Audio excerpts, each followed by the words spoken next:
अभी तक हम बेसिक जो कमांड्स हैं उनको हम कवर कर चुके हैं।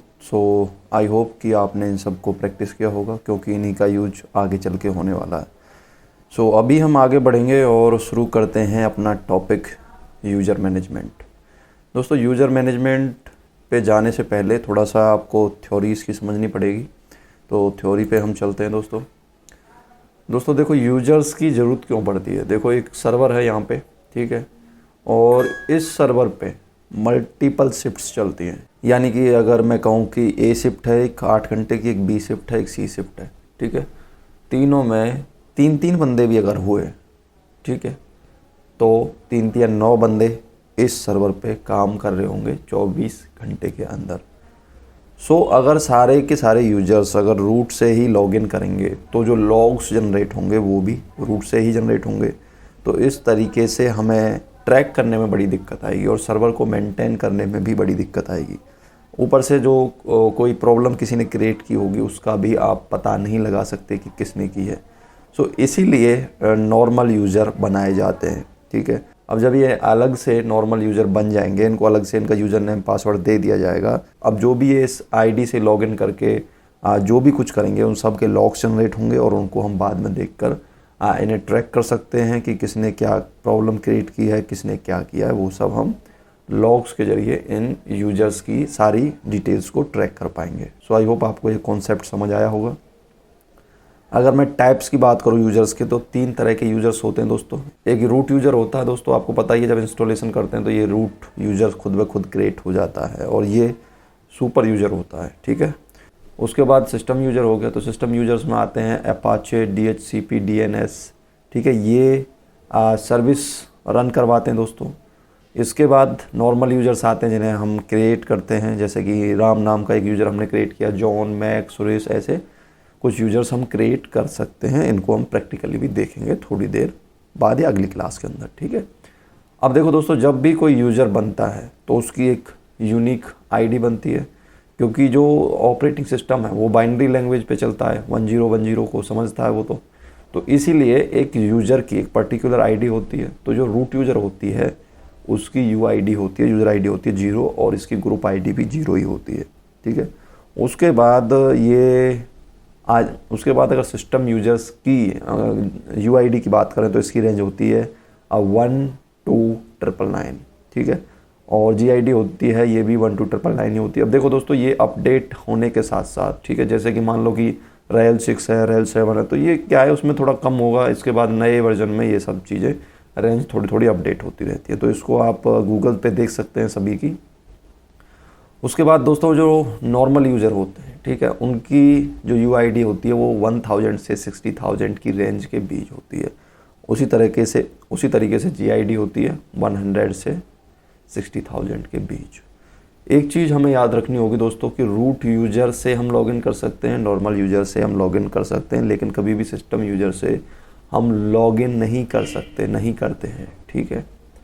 समझ में आया यहाँ तक। इसके बाद अब चलते हैं टर्मिनल की ओर। दोस्तों, जो टर्मिनल है ना, जो अभी तक हमने लॉगिन किया वो रूट यूज़र से लॉगिन किया है, ठीक है।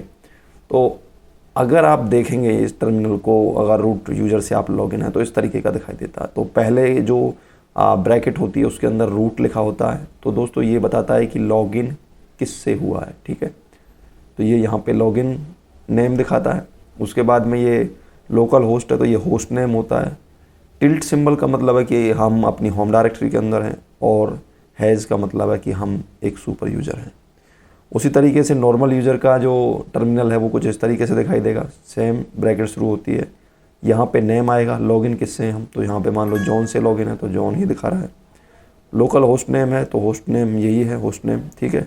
उसके अलावा टिल्ट सिंबल का मतलब है कि ये जॉन अपनी होम डायरेक्टरी के अंदर है, और अगर यहाँ पे डॉलर का सिंबल है तो इसका मतलब है कि ये जो जॉन है ये एक नॉर्मल यूज़र है, ठीक है। यहाँ तक क्लियर हुआ।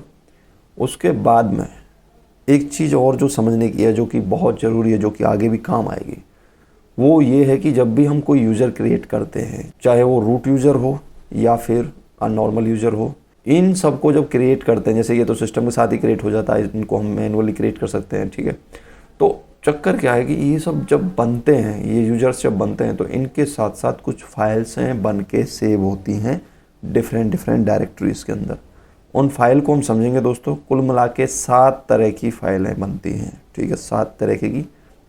7 तरीके की फाइलें बनकर सेव होती हैं। तो पहली तरीके की जो फाइल है वो बनती है दोस्तों UID, ठीक है, जैसा कि मैंने बताया UID बनेगी, GID बनेगी, जो कि मैंने आपको बता ही दिया है कि रूट यूज़र का 0 होता है UID GID, ये 1 to 999 होता है, और ये 1000 to 60,000 की रेंज के बीच होता है, ठीक है। उसके अलावा तीसरी फाइल बनती है ETC passwd के अंदर। 7 फील्ड की फाइल है। 7 फील्ड से क्या मतलब है, जैसे कि रूट 1 हो गया, X 2 हो गया, 0 3, फिर 0 4, ऐसे करके 7 फील्ड्स की का फाइल बनती है, ठीक है। तो इसमें देखो जो रूट है, सीधा मतलब है इसका कि लॉगिन रूट से हो रखा है। यहाँ जो X है वो पासवर्ड पॉइंटर है, वो पासवर्ड को पॉइंट कर रहा है, ठीक है। और वैसे ये पासवर्ड यहाँ पे सेव नहीं होता, लेकिन ये X यहाँ पे रिप्रेजेंट कर रहा है पासवर्ड को। जो पासवर्ड है आपका वो ETC शैडो के अंदर सेव होता है। इस पर हम थोड़ी देर में आएंगे। उसके अलावा अगर हम यहाँ पे देखें तो 0 का मतलब है UID, जो कि ग्रुप ID है, जो कि यूज़र ID है रूट यूज़र की। GID ग्रुप ID है। रूट कमेंट है दोस्तों, जो बाय डिफ़ॉल्ट रूट ही होता है। इसको चाहे तो आप बाद में एडजस्ट कर सकते हैं या फिर कुछ और कमेंट इसके ऊपर दे सकते हैं। इसके अलावा /रूट ये आपकी होम डायरेक्टरी है। बिन बैश लॉगिन सेल है, ठीक है। अगली के ऊपर चलते हैं ETC शैडो, ठीक है, जिसके अंदर मैंने बताया था आपको पासवर्ड इसके अंदर सेव होता है। तो ये 9 फील्ड की फाइल होती है दोस्तों, ठीक है। पहले फील्ड में रूट यानी लॉगिन नेम है। उसके अलावा जो पासवर्ड है, जो आपका पासवर्ड क्या था, मान लो ABC@123 मेरा पासवर्ड है, तो वो पासवर्ड सेकंड फील्ड में होगा और ये इनक्रिप्टेड होगा दोस्तों। इसके अलावा बच्चे कुछ जो फील्ड हैं, इन फील्ड्स के अंदर पासवर्ड पॉलिसीज होंगी। पासवर्ड पॉलिसी से मतलब है कि प्रीवियस पासवर्ड क्या था, आपका पासवर्ड कब एक्सपायर होगा, एटसेट्रा इसके अंदर आता है बच्चे कुछ फील्ड्स के अंदर। नंबर 5 पे एक फ़ाइल बनती है ETC/ग्रुप के अंदर। 4 फील्ड्स की फाइल होती है। पहले जो फील्ड में लिखा होता है रूट यानी कि लॉगिन नेम क्या है, ग्रुप नेम क्या है, सॉरी। उसके अलावा X रिप्रेजेंट करता है पासवर्ड को, इनक्रिप्टेड, ठीक है, पॉइंटर है ये। और ये पासवर्ड सेव होता है ETC/G शैडो में। वो होता था शैडो में, ये होता है G shadow, G4 group. 0 again GID, Rajesh, John, Raju, Ramesh, ये सारे के सारे ग्रुप मेंबर हैं, ठीक है। अब ETC शैडो को समझ लेते हैं। 6ठे नंबर पे ये फाइल बनती है ETC शैडो के अंदर। 4 फील्ड की बनती है ये भी। रूट ग्रुप नेम हो गया, ABC@123 पासवर्ड है इनक्रिप्टेड फॉर्म में, यही पासवर्ड है यहाँ पे ये X जिसको पॉइंट कर रहा था, ठीक है। उसके बाद में जो थर्ड फील्ड है उसके अंदर आएगा जॉन। जॉन कौन है दोस्तों, यहाँ पे ग्रुप एडमिन है, ठीक है। उसके आगे जो बच्चे कुछ यूजर्स हैं, राजेश, राजू, रमेश, ये सब नॉर्मल यूजर हैं ग्रुप के अंदर, ठीक है। ये हो गई हमारी 6 फाइल्स। इसके अलावा एक 7वीं फाइल बनती है var/mail/root के अंदर, ठीक है। ये क्या होता है दोस्तों, इसके अंदर हमारी मेल इन्फॉर्मेशन होती है। जो यूज़र मेल वगैरह करता है वो सारी की सारी इन्फॉर्मेशन इसके अंदर सेव होती है।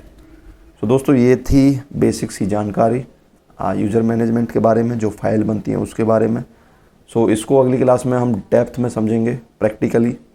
सो मिलते हैं अगली क्लास में। सी यू।